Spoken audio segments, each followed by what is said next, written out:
அனைவருக்கும் வணக்கம். மேசராசினியர்களுக்கு திங்கட்கிழமையான இன்றைய தினம் இவை நடந்தே தீர்ப்படி இன்றைய நாள்ல மேசராசினியர்களுக்கு என்ன மாதிரியான நன்மைகள் எல்லாம் ஏற்பட இருக்குது, அப்படி இந்த நாள்ல என்ன செய்ய வேண்டும், இன்றைய நாள் அப்படி என்ன மாதிரியான முக்கியமான நாள் என்பதை பற்றிதான் இந்த வீடியோல நம்ம விரிவா பார்க்க போகிறோம். மாசி மாதத்தில் மகம் நட்சத்திரத்தில் வரும் விரதம் சிறப்பு வாய்ந்ததாக கருதப்படுகிறது.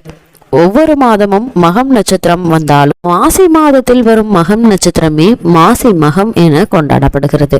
ஏனெனில் அந்த நாளில்தான் பார்வதி தேவி தங்கனின் மகளாக அவதரித்ததாக புராணங்கள் தெரிவிக்கின்றன. சிவபெருமானின் சக்தியாகிய தேவியே தனக்கு மகளாக பிறக்க வேண்டும் என்று தக்கன் ஆசை கொண்டான். இதற்காக சிவபெருமானை நோக்கி கடும் தவம் புரிந்தான்.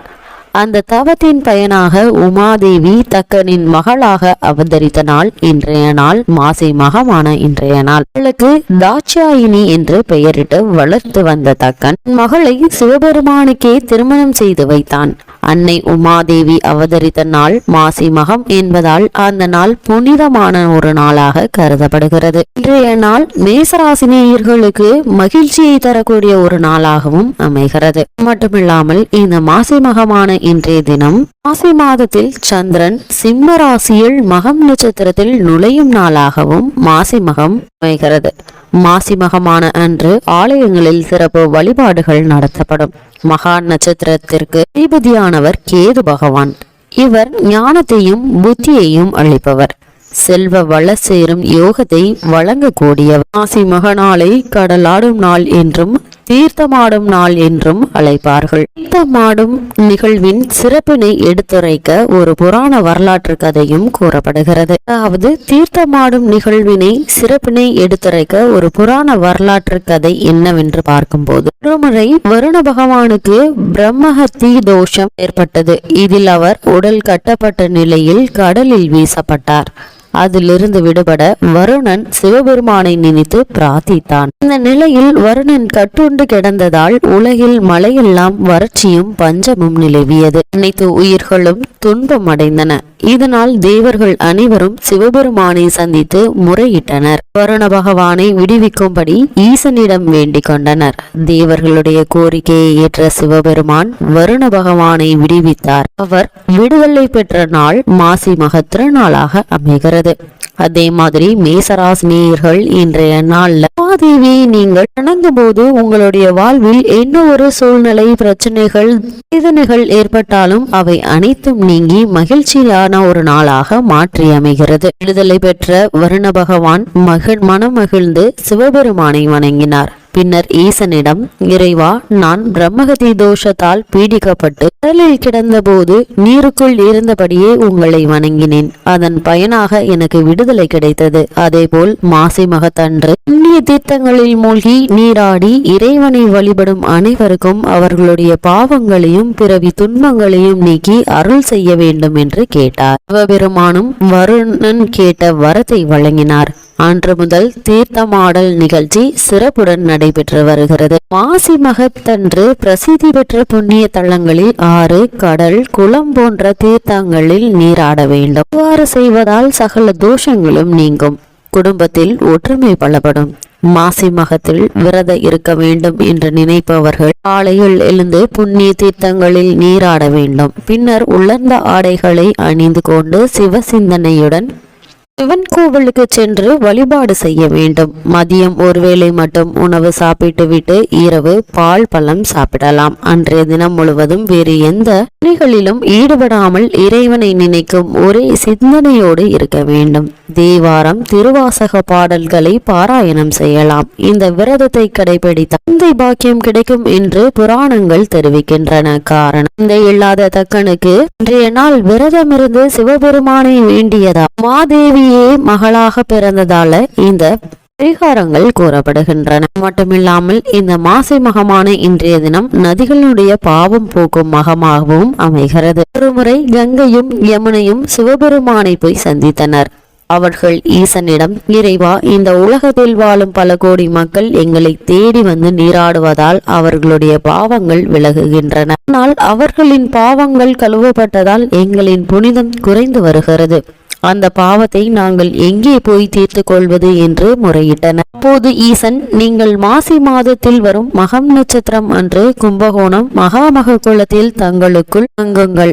அங்கே உங்களுடைய புனிதம் காக்கப்படும். அந்த புண்ணிய கோலத்தில் நீராடுபவர்களுக்கு முன் பிறவி பாவங்கள் அகலும். குழந்தை பேறு வேண்டினால் அதுவும் கிடைக்க பெறும் என்று அருளினார். இதன் காரணமாக மேசராசினியர்கள் இந்த மாசி மகமான இன்றைய தினத்துல புனித நீர்நிலைகளில் நீராடும் போது உங்களுடைய பாவ புண்ணியங்கள் நீங்கி உங்களுடைய வாழ்வில் மகிழ்ச்சி தரக்கூடிய அனைத்து நன்மைகளும் ஈடேறும் என்பது ஐதீகமாக அமைகிறது. இன்றைய நாள்ல நீங்கள் எந்த மாதிரியான வரனை வேண்டினாலும், குறிப்பாக குழந்தை வரம் வேண்டுபவர்களுக்கு குழந்தை வரம் கிடைக்கக்கூடிய ஒரு மகமாக இந்த மாசி மகம் அமைகிறது. அது மட்டுமில்லாமல் மாசி மகத்தில் பிறந்தால் ஜகத்தை ஆளலாம் என்ற மூதுரை ஏற்பட்டதே மாசி மகத்தில் ஸ்ரீ மகாவிஷ்ணு அவதரித்ததினால்தான்.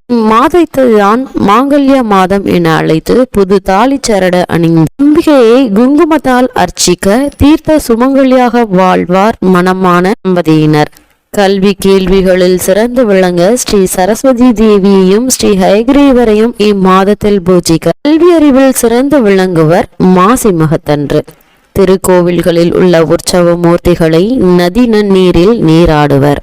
புனித நதிகளில் நீராடினாலோ அல்லது தங்கள் வீட்டில் குளிக்கும் போது கங்கை, யமுனை, காவேரி, சரஸ்வதி, நர்மதை, துங்கபத்ரா, கருடகங்கா, திருவேணி சங்கமம், மாதாங்கினி, தாமிரபரணி, கர்ணபரையாக ஆகிய புண்ணிய நதி தீர்த்தங்களை மனதால் நினைத்து நீராடினாலோ அல்லது மாசி மக வைபவங்களை முடித்தாலோ மிக பெரும் புண்ணிய பலன் அடைவர். இந்த மாதத்தில் நீர்நிலைகளில் புனித நீராட்டுகளும் உண்டாகி எடுக்க குறையாத மேலும் பொங்கி பெருகி என்றென்றும் வற்றாத ஜீவநதியாக பிரவகிப்பதும் மாசியில்தான். அன்னை பார்வதி தேவி வலம்புரி சங்கு அம்சமாக தோன்றியதும் சிவபெருமான் தனது திருவிளையாடல்களை நிகழ்த்தியதும் மாசி மாதமான இன்ற மாதத்தில்தான். இம்மாதத்தில் தான தர்மம் செய்வோருக்கு சிவபெருமானும் திருமாலும் இணைந்து வரங்களை வாரி வழங்கி அருள்வார்கள்.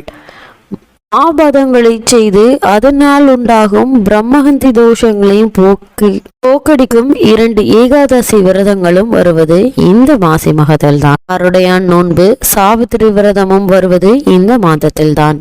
யாத்திர தந்திரங்களும் மந்திர உபதேசங்களும் பெறவும் சால சிறந்த மாதம் இந்த மாசி மாதம். குலசேகர ஆழ்வாள் அவதரித்த மாதம்.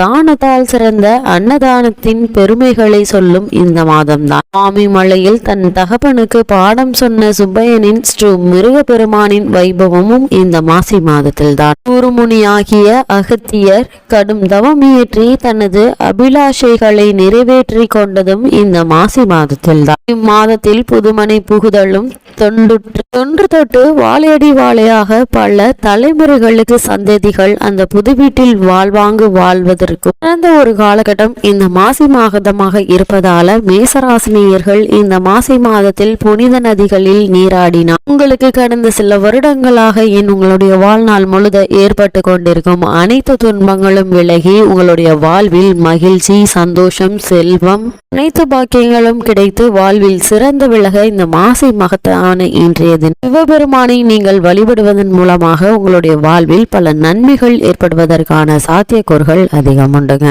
இப்ப மேசராசினியர்கள் இந்த மாசி மாதமான இன்றைய நாட்கள்ல புனித நதிகளில் நீராடினாலே உங்களுடைய ஜென்மகால பாவங்கள் நீங்கி உங்களுக்கு பல நன்மைகள் ஏற்படுவதற்கான வாய்ப்புகள் அதிகம் உண்டு என்பதையும் கிரக நிலைகள் உங்களுக்கு தெளிவாகவும் உறுதியாகவும் எடுத்து காட்டுது. முக்கியமா மேசராசினியர்களை பொறுத்த வரைக்கும் மாசி மகமான இன்றைய தினம் மஞ்சள் சரடு கட்டி கொண்டு பெரியவர்களிடம் ஆசி பெறுதல் வேண்டுங்க.